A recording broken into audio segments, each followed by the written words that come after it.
How can a user select a color for a note? By choosing it through a widget we're about to make, of course. Hello, welcome to ResoCode, where you're getting prepared for real app development so that you will get freelance clients or a job and be confident about the apps you build. So subscribe and hit the bell to join us on our quest for becoming in-demand Flutter developers. So in the previous part, we have built this note body field, which is currently present in the note form page, but the note body is only one part of the note entity we have created some time ago.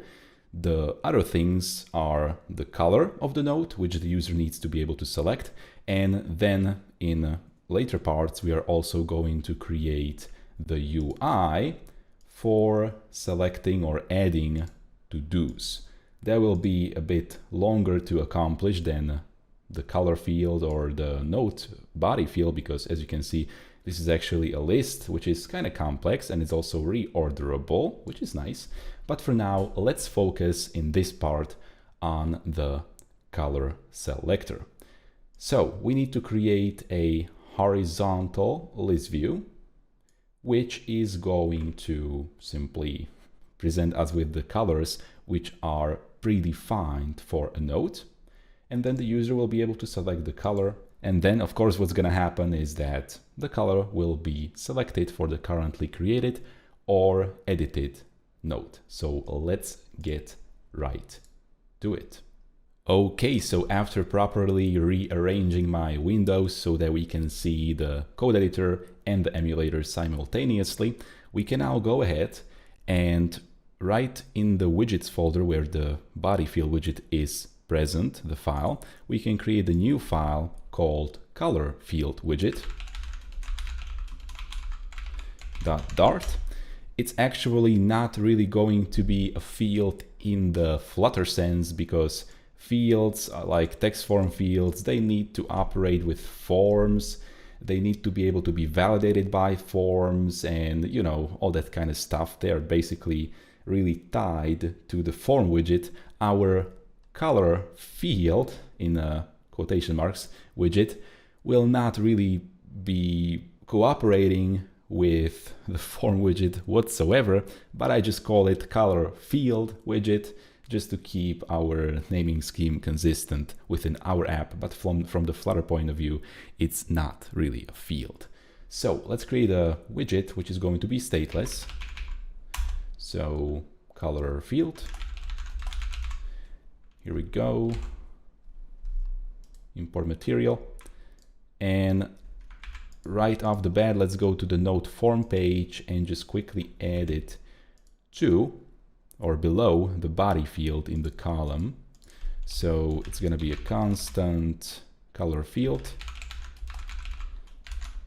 And of course, we again cannot use a constant constructor because there is no constructor in the stateless widget created by the snippet by default. So let's just grab the constructor from the body field, which is a constant constructor, and let's just rename it to color field. And we are good to go, aren't we?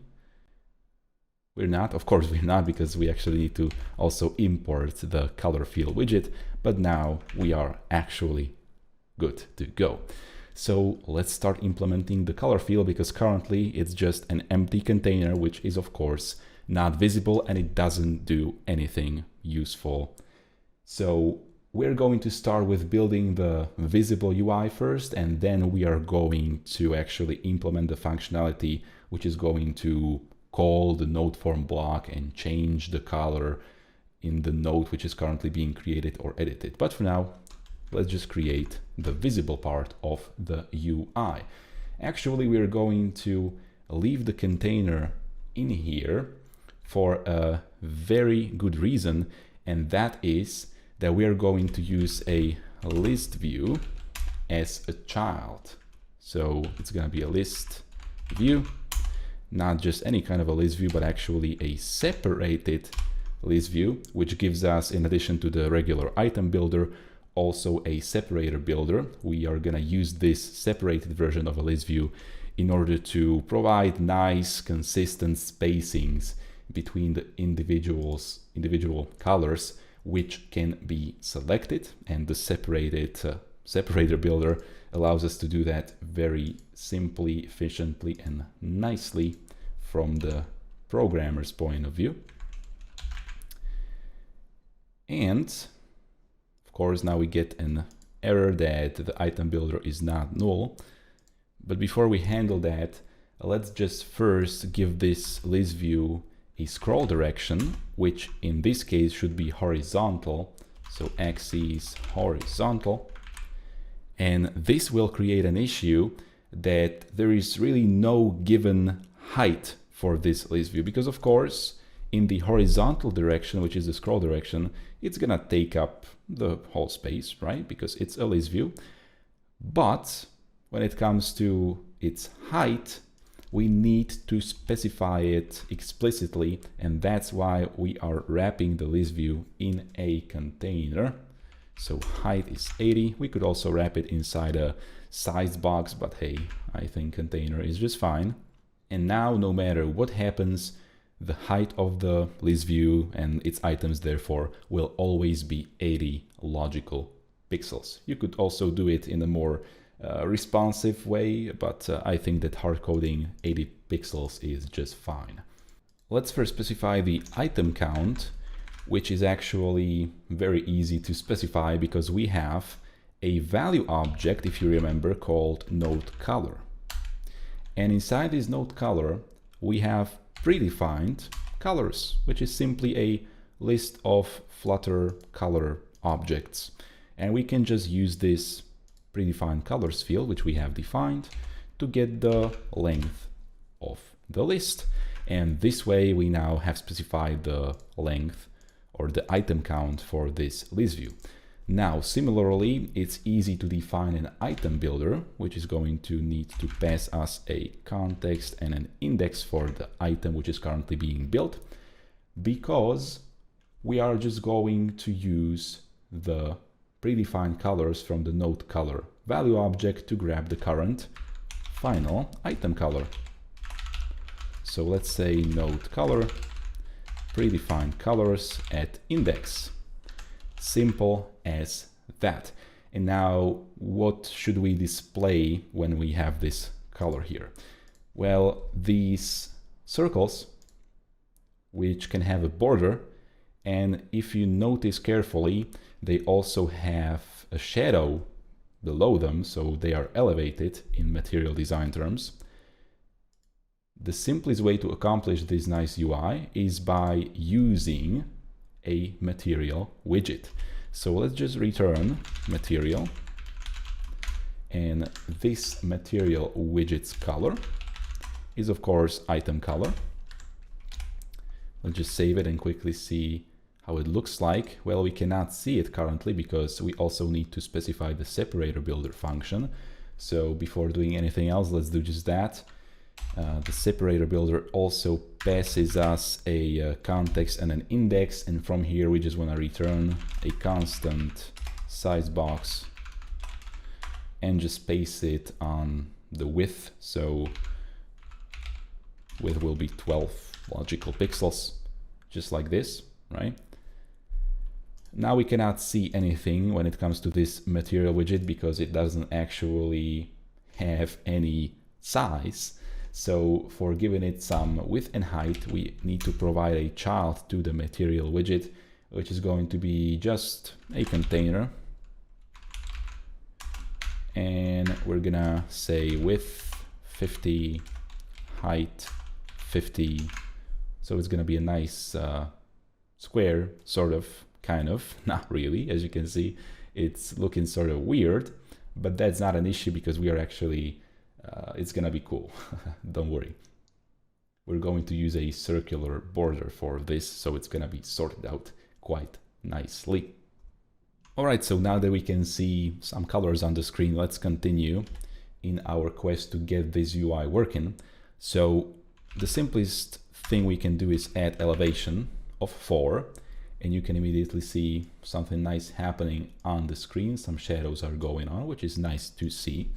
And then in order to get this to have a circular shape, well, of course, we are going to have to specify the shape property of the material widget, which is going to be a shape border subclass. And since we want to have a circle in here, we're going to say circle border. And well, now we need to specify the side, which is going to be used for this black outline whenever a particular color is selected. And this black outline can be specified by saying border side and giving it a width of 1.5 logical pixels. And we can actually now make this constant. Cool. It's already looking quite sharp.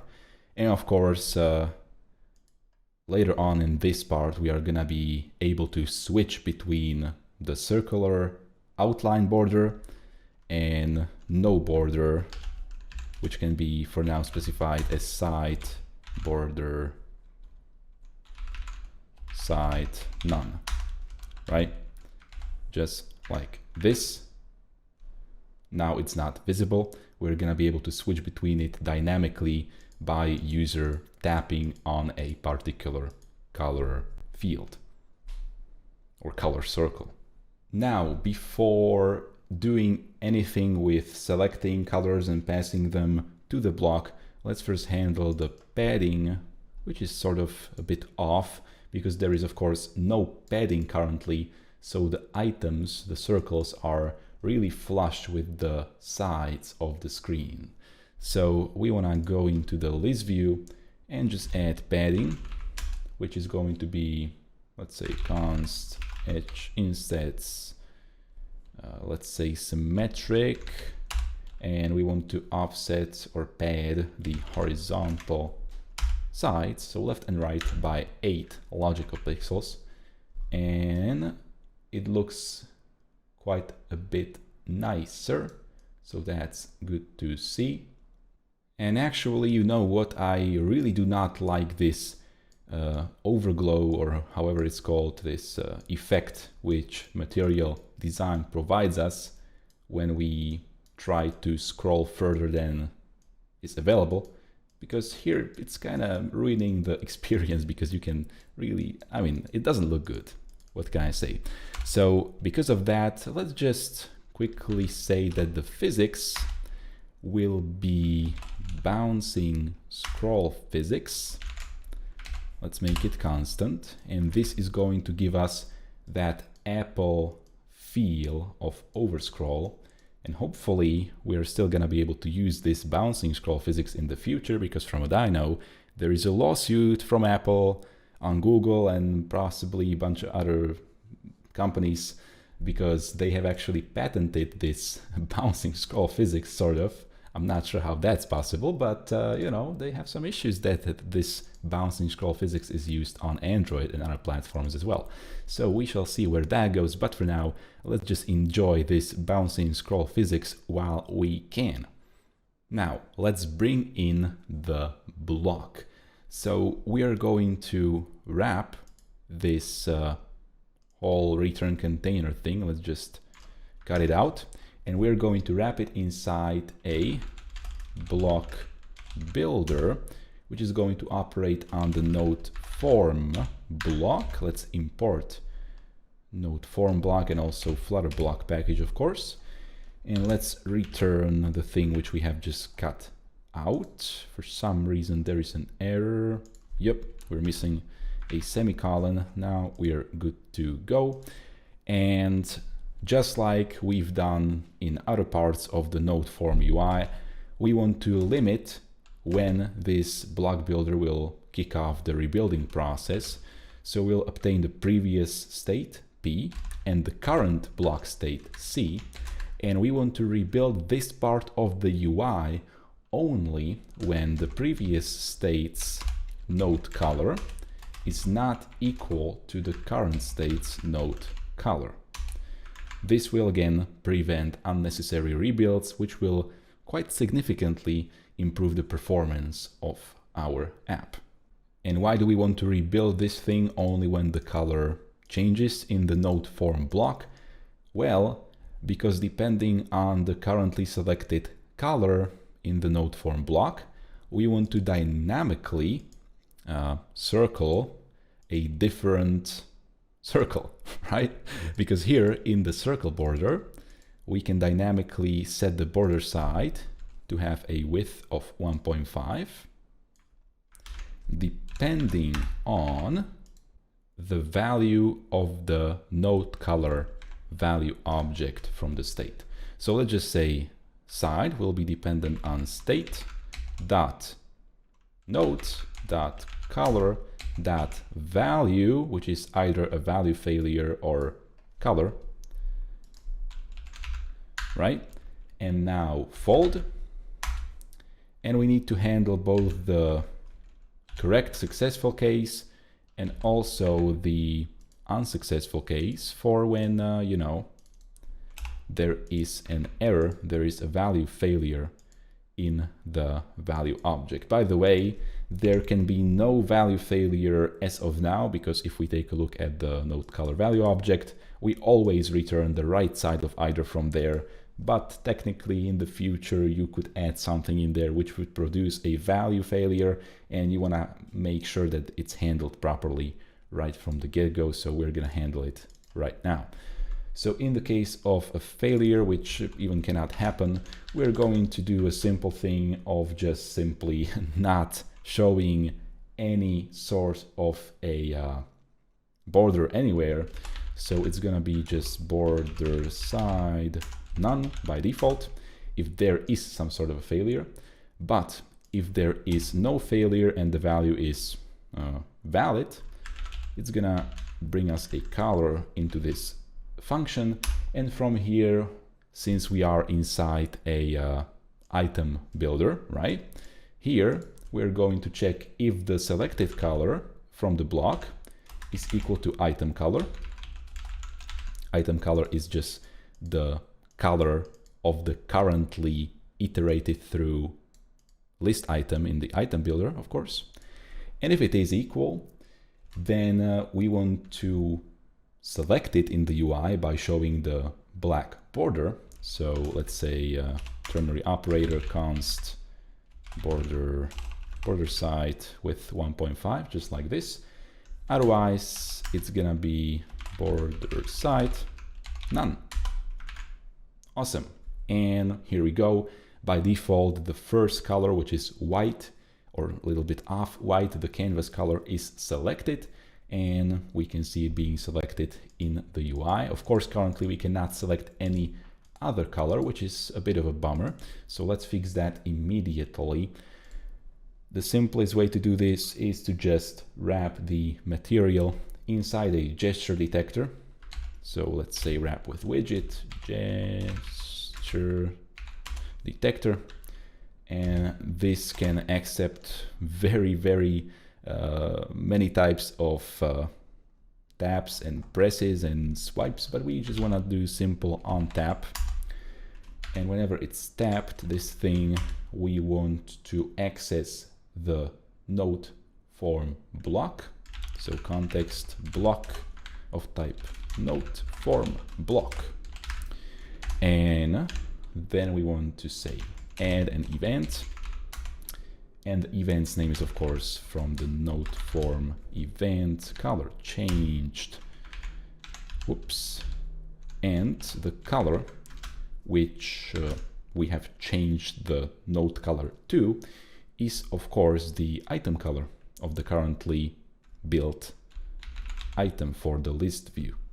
So item color, here we go. And just like that, I think that we have successfully, quite successfully, built the full UI for the color field widget, because as you can see, we can select different colors here. And it's surely working also with the block, because otherwise the border would not be switched to different circles. So we know that also the connection with the block has to be working quite nicely. And just to test it even more, we are just going to create some nodes.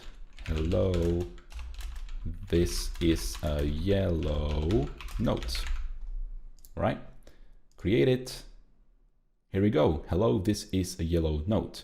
And let's also test if we can update a note to be a different color. So this is currently white.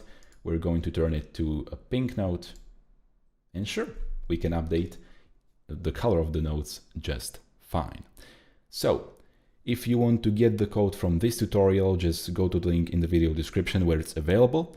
And if you are serious about becoming a great Flutter developer who can build real apps for clients or at a job, go to flutter.education. Link is also in the video description, by the way, to get the top curated Flutter news and resources aimed at improving your app development career. Over there, you can also subscribe to my mailing list to get the best Flutter resources delivered weekly right into your inbox. And if you don't want to miss more tutorials like this, whether from this DDD series or some other Flutter related things, be sure to subscribe to this channel and also join Notification Squad by hitting the bell button to make sure you grow your Flutter skills, because here on ResoCoder, I am determined to provide you with the best tutorials and resources so that you will become an in-demand Flutter developer. If this video helped you, be sure to smash the like button and also share it with other developers who are surely going to find this beneficial too. Leave a comment if you have anything to say, and see you in the next video.